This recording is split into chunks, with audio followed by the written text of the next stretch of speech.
바울은 선교 여행을 다녔던 선교사죠. 우리가 현대 단어로 얘기하면 선교사. 거기에 더해서 자신이 세운 그 교회에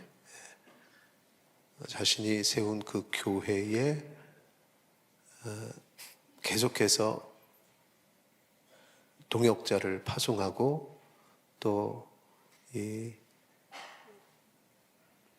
동역자뿐만 아니라 편지를 쓰면서 계속해서 그 교회의 문제점들을 들으면서 내가 이렇게 고쳐야겠다, 저렇게 고쳐야겠다, 그렇게 이제 신경을 계속해서 썼어요.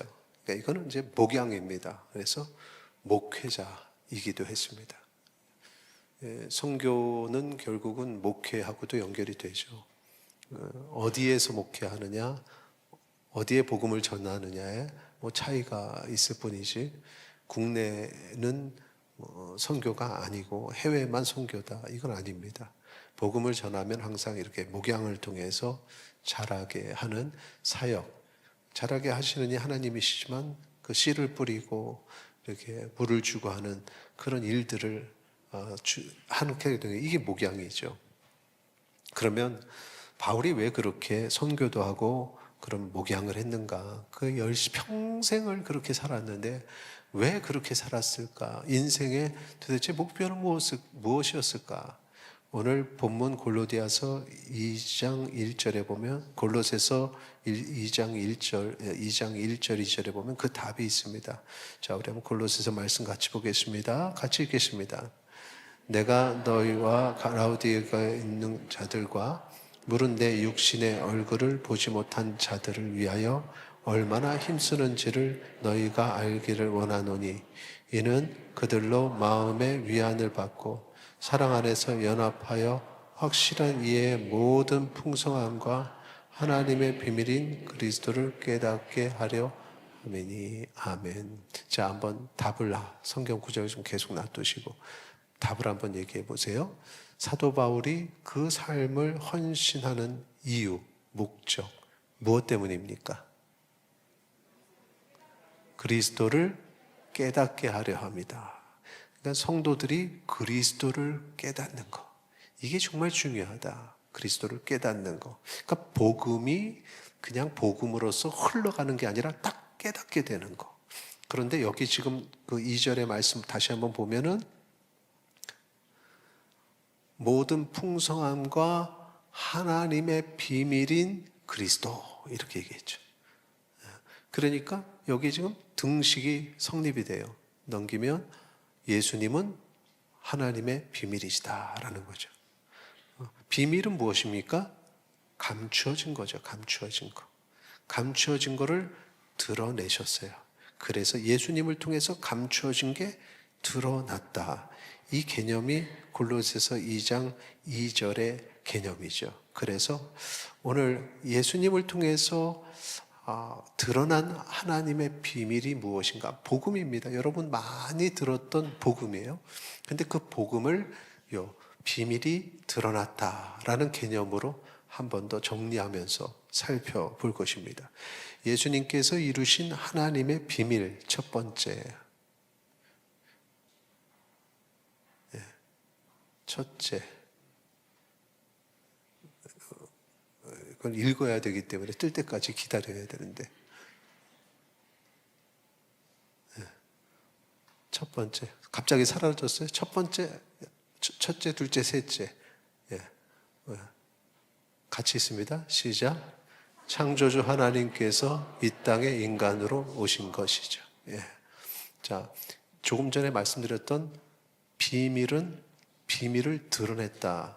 근데 그 드러낸 방식이 첫 번째는 창조주 하나님께서 이 땅에 인간으로 오심으로 인해서 그 비밀이 드러났다는 거예요.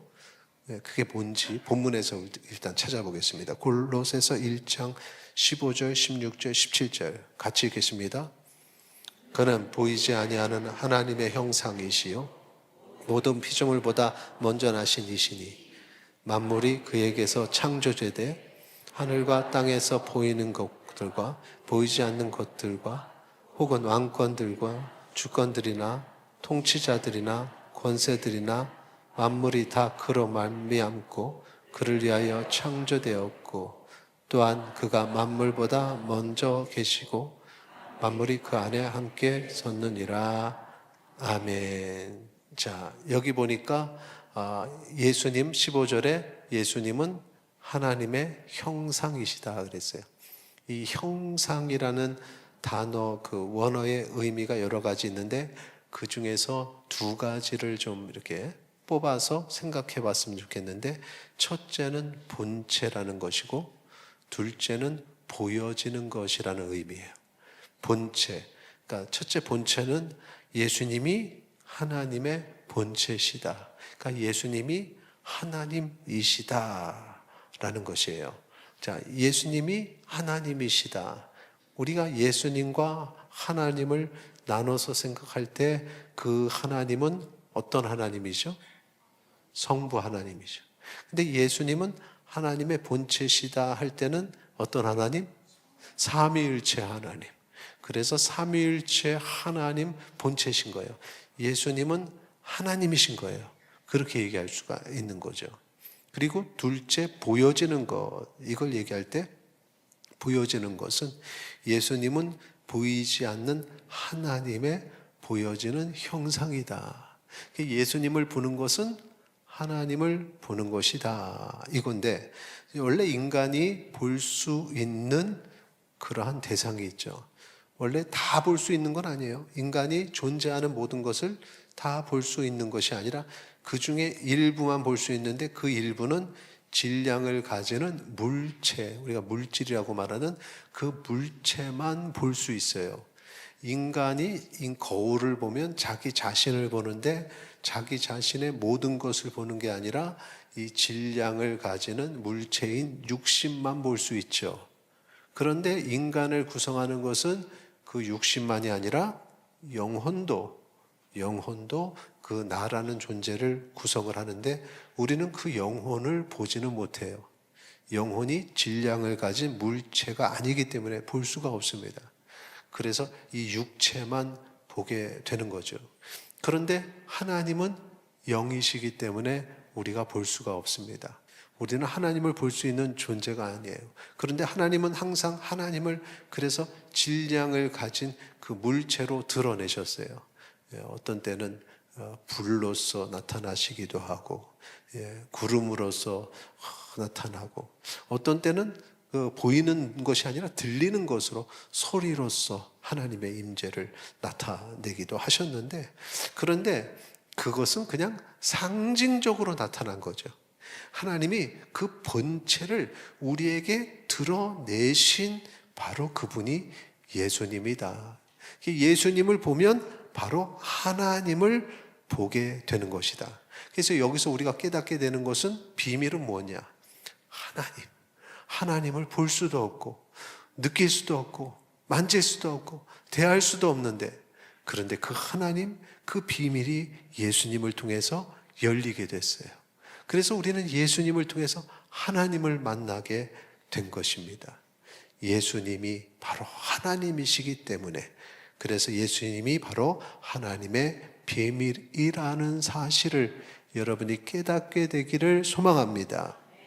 이거를 못 믿는 사람들이 참 많아요. 예수가 인간이지, 우리 같은 인간이지 어떻게 하나님이 되느냐, 그렇게 생각하죠. 예수님은 하나님이심을 고백하시기 바랍니다. 자, 두 번째 예수님께서 이루신 하나님의 비밀, 두 번째는 같이 읽겠습니다. 십자가의 피로 화평을 이루신 것이죠. 네. 여기서 화평을 이루셨다라는 것, 거기에 배경을 보면 비밀은 뭐였냐? 화평이라는 것은 결국 하나님과 나와의 교제거든요. 그 교제, 가까운 것, 친한 것, 하나님과의 그 교제, 이게 화평을 이루는 거예요. 이전에는 죄로 인해서 교제가 딱 끊겨버리죠. 이전에 타락 전에는 그 교제가 있었죠. 그런데 타락하면서 교제가 딱 끊겨버린 거죠. 감히 하나님 앞에 나가지 못하는 그런 죄인이 됐던 거죠. 그런데 예수님께서 십자가에 달려 죽으심으로 그 보혈을 흘리시고 그 십자가의 보혈로 관계가 다시 성립이 되고 하나님과 화평을 이루게 된 거죠.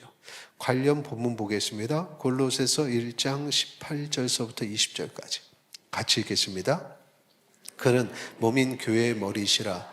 그가 근본이시요 죽은 자들 가운데서 먼저 나신 이시니 이는 신이 만물의 으뜸이 되려 하시며 아버지께서는 모든 충만으로 거하게 하시고 그의 십자가의 피로 화평을 이루사 만물 곧 땅에 있는 것들이나 하늘에 있는 것들이 그로 말미암아 자기와 화목하게 되기를 기뻐하심이라.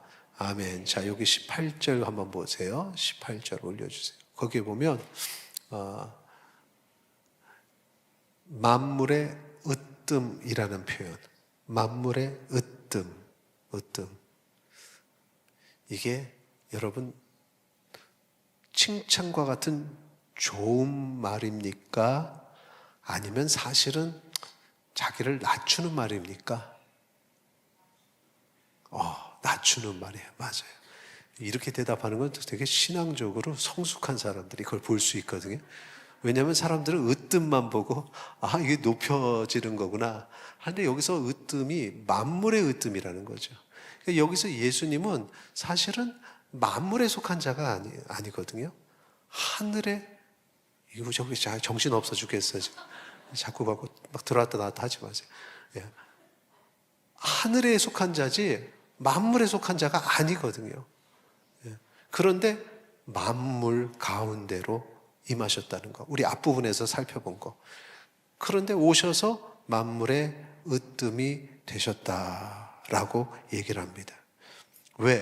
왜 만물의 으뜸이 되셨을까요? 우리 20절 다시 한번 보겠습니다.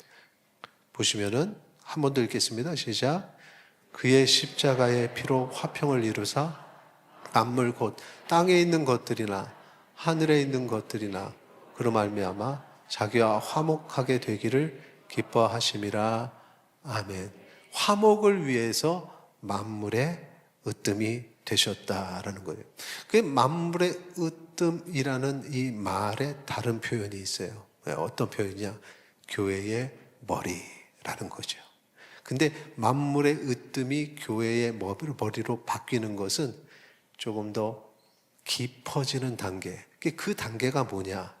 만물이 하나님과 자기와 화목되게 하시기 위해서 예수님께서 십자가에 달려 죽으셨죠. 그러면서 거기에 십자가의 보혈로 사람들을 모으셨어요. 그 보혈의 피로 씻음을 받는 사람들을 모으셨어요. 그들이 모인 공동체가 바로 교회가 됐죠. 그래서 그 교회 공동체가 모여졌고 거기에 으뜸인 머리가 되신 거죠. 만물의 머리가 되셨다 할 때는 구원받은 백성이란 개념이 없죠. 이 땅에 오신 주님이 그 만물 가운데 속하셨다. 그런데 그 으뜸이 되셔서 대표가 되셔서 그들을 위해 십자가에 달려 죽으시고 그 구원의 복음을 믿는 자들을 공동체로 모으셨으니 그게 바로 우리 이 교회, 은석교회뿐만 아니라 이 땅의 하나님 나라의 백성들 모두 다 그 모인 교회의 으뜸인 교회의 머리가 되셔서 분명히 만물, 세상 가운데 있는 공동체인데 이제는 그 공동체를 교회라 부를 때에는 더 이상 세상에 속한 공동체가 아니에요. 이제는 하늘에 속한 공동체, 하늘과 땅을 잇는 그 중간에 공동체가 된 거예요. 그래서 우리는 세상 사람들의 모임이 아니라 하나님 나라의 백성으로서의 모임이 된 거죠.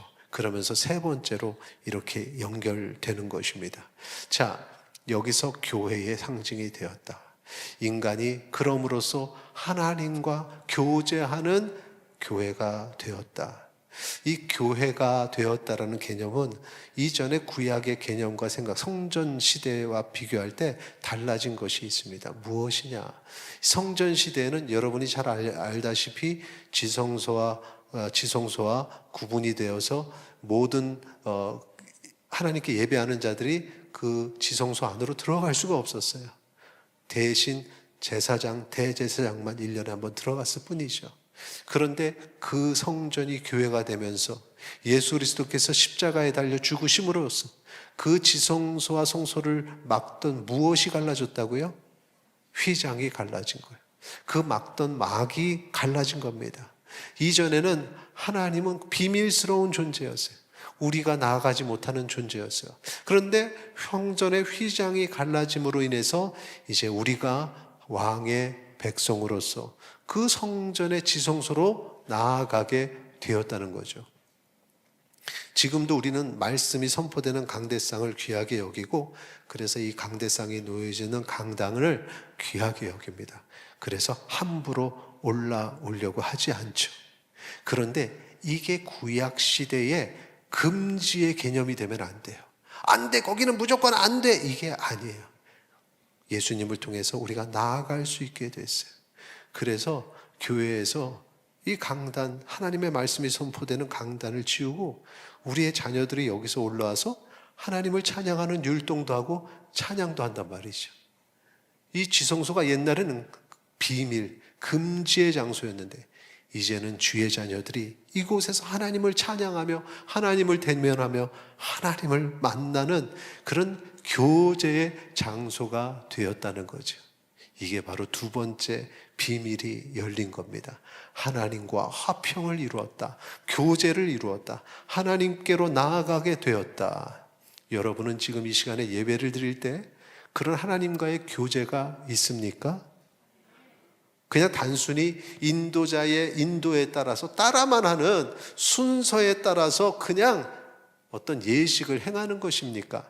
아니면 그 순서마다 내가 하나님을 만나고 내가 하나님을 찬양하고 내가 선포된 하나님의 말씀을 듣고 있습니까? 오늘 이 교제 가운데 여러분이 초청받았으니 하나님을 만나시기를 바랍니다. 이게 두 번째 비밀이 열린 거예요. 세 번째는 조금 전에 제가 말씀을 드렸던 그겁니다. 우리 세 번째 같이 있습니다. 그 사실을 믿음으로 우리가 주의 나라의 백성이 되게 하신 것이라. 골로새 1장 13절 14절도 같이 있습니다. 시작. 그가 우리를 흑암의 권세에서 건져내사 그의 사랑의 아들의 나라로 옮기셨으니 그 아들 안에서 우리가 속량 곧 죄사함을 얻었도다. 아멘. 전에는 만물이라는 이 땅의 개념 속의 공동체였죠. 그런데 교회를 통해서 이제 우리는 교회의 공동체 안에 있으니 주의 나라의 백성이 되었다. 내가 사는 곳은 이 땅이나 그러나 나는 이 땅에 속한 자가 아니요 하나님 나라의 백성이 되었음을 이 시간에 여러분이 깨닫기를 소망합니다. 이 땅에 살아가지만 우리는 죄의 사슬 속에 산 것이 아니요 참 자유인으로 하나님 나라의 백성으로 살아간다는 것을 기억하시기 바랍니다. 이것을 예수님은 아시기 때문에 예수님이 이것을 내 나라는 이 땅에 속한 것이 아니라고 분명하게 얘기하셨는데, 이 헤롯과 심지어는 종교 지도자들은 이걸 이해를 못한 거죠. 이 나라면 이 나라고 아니면 아닌 거지, 이 나라에 사는데 이 나라에 속한 게 아니라는 게 도대체 무슨 얘기지? 이걸 이해하지 못했다는 거죠. 오늘날에 우리도 마찬가지입니다. 이 땅을 살아가지만 나는 이 땅에 속한 자가 아니요 하나님 나라의 권속이요 하나님 나라의 백성으로 살아감이 여러분에게 깨달아지기를, 느껴지기를 축원합니다. 이게 세 번째 비밀이에요. 세상 사람들은 알지 못하는, 저게 도대체 무슨 말이야? 그냥 눈에 보이는 틀 속에 이 나라 저 나라, 이 열방들, 우리가 말하는 열방들, 이 열방들 중에 하나에 속해서 사는 거지 인간이. 그게 아니에요. 열방들이 다 주를 경외하며 하나님 나라를 바라보는 그 하나님 나라에 나는 속한 자라는 것을 여러분이 기억하시기 바랍니다. 이걸 하나님께서 원하셔서 태초에 천지를 창조하시고 에덴 동산에서 그 하나님 나라, 하나님의 통치가 이루어지는 걸 원하셨는데 인간이 죄를 지으로 말미암아 그 하나님 나라가 그 현실이었다가 이상이 돼버렸죠. 인간은 에덴 동산에서 쫓겨나게 되고 에덴의 동쪽 인간들이 사는 고통의 땅으로, 저주받은 땅으로 쫓겨나게 되었어요. 에덴 동산은 하나의 이상이 되어버렸어요. 비밀이었죠. 그런데 하나님께서 사랑하시는 아들 독생자 예수 그리스도를 이 땅에 보내시고 다시 한번 하나님의 나라를 선포하신 것입니다. 그래서 독생자 예수 그리스도께서 죄의 싹을 갚아주심으로 이 사실을 믿는 자가 다 구원을 받게 되고 하나님 나라의 백성이 되었으니 오늘 우리가 하나님 나라 백성으로 살아감을 기억하고 늘 선포하시기를 축원합니다. 이게 세 번째 비밀입니다. 자, 오늘 말씀 정리하겠습니다. 바울이 말했던 하나님의 비밀, 예수 그리스도. 이 예수 그리스도 통해서 우리는 하나님의 비밀을 보게 되었으니 그것이 무엇이냐? 첫째, 창조주 하나님께서 이 땅에 인간으로 오신 것. 둘째, 십자가의 피로 화평을 이루신 것. 셋째, 그 사실을 믿음으로 우리가 주의 나라의 백성이 되게 하신 것. 이것을 통해서 하나님의 비밀이 다 우리에게 드러났습니다. 오늘 우리는 그런 주의 백성이에요. 이 복음을 깨달은 자입니다. 그런데 아직까지 세상에는 이 복음을 깨닫지 못한 사람들이 너무 많은 거죠. 그래서 바울이 한평생 이 복음을 전하는 삶을 살았습니다. 우리는 하나님을 만났어요. 우리는 하나님의 백성이 되었습니다. 이 놀라운 복음이 우리에겐 더 이상 비밀이 아닙니다. 그런데 내 자녀는 아직까지 그걸 몰라요. 우리의 형제는 아직까지 이 비밀을 몰라요. 누가 이 비밀을 그들에게 전하겠는가? 우리가 이 시대의 바울이 되기를 소망합니다. 그렇게 믿는 자의 수가 더 많아져야죠. 그래서 하나님 나라의 백성이 더 많아져야 되죠. 그렇게 하나님이 기뻐하시는 주의 일꾼이 되시기를 오늘 말씀을 들어 축원합니다. 이 시간에 우리 같이 선포하겠습니다.